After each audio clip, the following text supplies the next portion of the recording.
السلام عليكم ورحمة الله وبركاته. أنا راجل متزوج من فترة، مراتي أهلها متوفيين من سنين.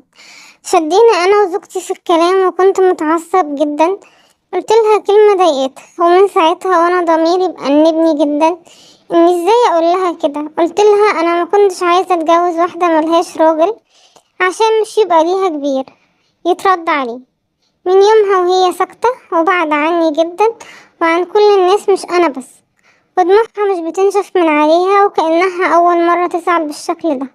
أنا عارف إني جيت عليها بزيادة وإني غلطان جامد، بس والله ما كان قصدي. أنا كنت مضغوط جامد، عليا أقساط بدفعها ومش عارف أجيب فلوسها من فين، واحنا قاعدين في إيجار ومش معايا فلوس إني أدفع، وأنا بموت كل يوم إنها زعلانة مني أوي كده، وإني كسرتها. وكلمت أهلي وإخواتي عشان يساعدوني أراضيها، وحاولت بكل الطرق، بس هي مش راضية أبدا إن هي تصالحني ولا راضية تسمع مني. أنا فعلا تايه ومكسور من غيرها، ومش عارف أعمل إيه، ولا عارف برضو أرجع اللي بينا زي الأول.